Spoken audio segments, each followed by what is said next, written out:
Bienvenido a Runa. Soy Daniela y estaré contigo durante los próximos minutos. En este video hablaremos de la representación gráfica más común y quizás más útil de una función.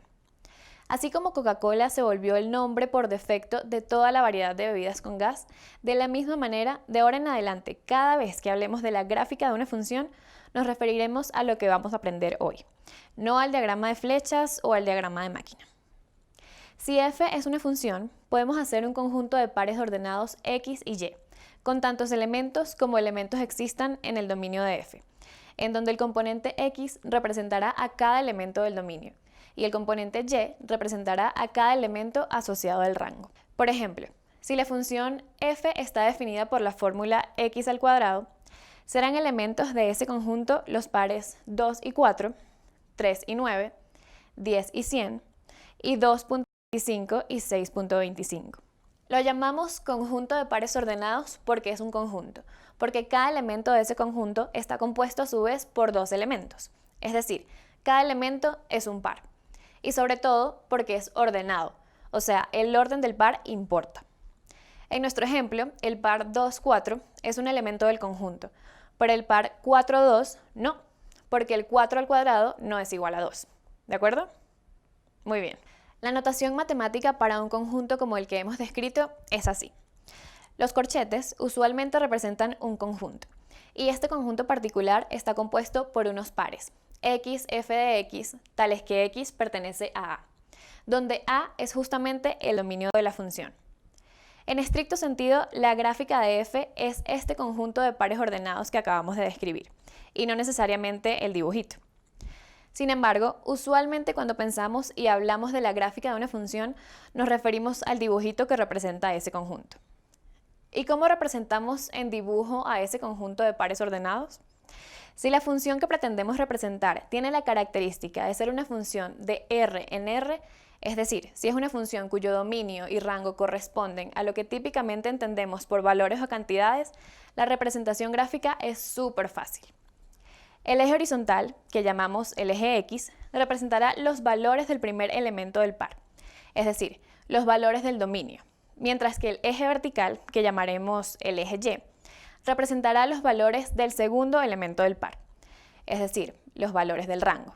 Retomando nuestro ejemplo, si f de x es igual a x al cuadrado, el par 2, 4 estará aquí, el par 3, 9 estará aquí y el par 10, 100 estará aquí.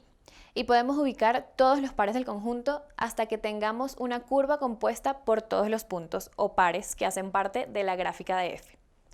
¿Vamos bien? Excelente. Hagamos otro ejemplo. Ahora f de x es igual a la raíz cuadrada de x más 3. Primero hay que considerar que la función f está definida únicamente cuando x más 3 es mayor o igual que 0.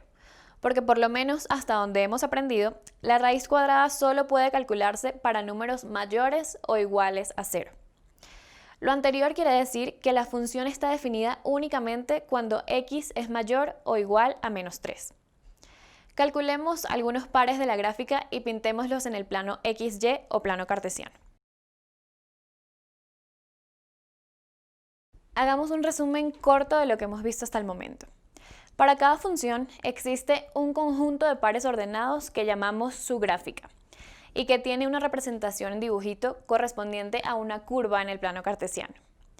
¿Qué pasa si lo pensamos al contrario? ¿Será que cualquier curva en el plano cartesiano es la gráfica de función? ¿Tú qué crees? La respuesta es no. Veamos esta curva que es el dibujo de un círculo. Claramente podemos pintar un círculo perfecto en el plano cartesiano, ahí está, pero ese círculo no es la gráfica de una función. Para entender por qué, quiero que me digas cuál es el elemento del rango correspondiente al elemento del dominio 3. ¿Es 4 o es menos 4? En el video anterior vimos que así como no tenía sentido que yo le asignara dos habitaciones diferentes a un mismo huésped, una función no puede asignarle dos valores diferentes a un mismo elemento del dominio. Por lo tanto, el dibujo de un círculo no es la gráfica de una función. Parece que llegamos a una conclusión que es suficientemente importante para recibir un nombre. El test de la línea vertical, que dice lo siguiente. Una curva en el plano cartesiano es la gráfica de una función de x, si y solo si ninguna línea vertical intersecta la curva más de una vez. O sea que si existe al menos una línea vertical que corte la curva en más de un punto, eso quiere decir que para ese valor de x existe más de un valor relacionado, y por lo tanto la curva no representa una función. En nuestro ejemplo del círculo existen una infinidad de líneas verticales que cortan a la curva en más de un punto, pero basta con que exista una sola que lo haga, para que esa curva no sea la gráfica de una función. Hemos visto cómo una fórmula o ecuación puede definir una función. Si queremos, podemos utilizar múltiples fórmulas para definir una función en porciones diferentes del dominio. Consideremos nuevamente la función f de x igual a la raíz cuadrada de x más 3, pero modifiquémosla un poco para que su dominio incluya a todos los números reales, manteniéndola igual para los x mayores o iguales a menos de 3, y definiendo una regla de asignación diferente para los x menores que menos 3. Así. F de x es igual a menos x menos 2, si x es menor que menos 3. Y f de x es igual a la raíz de x más 3 si x es mayor o igual que menos 3. Lo que hemos hecho es definir la función f a trozos, y es perfectamente válido siempre y cuando los trozos no se sobrelapen, pues de lo contrario quizás estaríamos asignando más de un valor del rango a un mismo valor del dominio, y como ya sabemos, no lo podemos hacer. Fíjate cómo hemos sido súper cuidadosos al asignar la primera regla a los valores estrictamente menores que menos 3, y hemos incluido el valor específico menos 3 en la segunda regla. Si no lo hubiésemos hecho así, habríamos asignado dos valores diferentes al valor menos 3, 1 y 0. En la gráfica hemos tenido el cuidado de incluir este círculo vacío en menos 3 para indicar que el par menos 3, 1 no hace parte de la gráfica de la función. Hay muchas funciones importantes que están definidas a trozos. Quizás una de las más conocidas y utilizadas es el valor absoluto, que usualmente se denota por esas dos barras paralelas alrededor de la variable dependiente, y que se define así. Su gráfica es también muy sencilla. ¿Puedes imaginar cómo es? Te daré unos segundos antes de mostrarla. Ya casi llegamos al final de este video que ha sido largo. Felicitaciones por tu esfuerzo.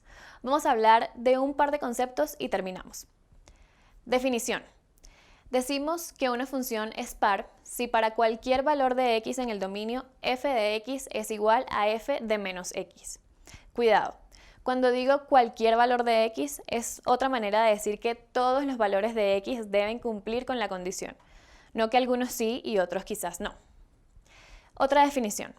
Decimos que una función es impar si para cualquier valor de x en el dominio f de x es igual a menos f de menos x. ¿Qué? Suena enredado, pero no lo es tanto, y para entenderlo quizás es mejor recurrir al dibujo de la gráfica. Una función par es tal que si pusiéramos un espejo sobre el eje vertical y, el reflejo de la parte derecha de la gráfica correspondería justamente con los valores de la parte izquierda de la gráfica. ¿De acuerdo? Por otro lado, una función impar es tal que si pusiéramos un espejo diagonal que cruza el origen, tal como lo ves en el dibujo, el reflejo de la parte superior derecha de la gráfica correspondería justamente con los valores de la parte inferior izquierda de la gráfica. Con esto terminamos, y quiero que dediques 2 minutos más a lo siguiente. 1. Pensar por qué las definiciones formales tienen esa interpretación gráfica. Y 2. ¿Por qué, si nos pareció importante pensar en el reflejo de un espejo vertical, no podríamos hacer lo mismo pensando en el reflejo de un espejo horizontal? Nos vemos en el próximo video.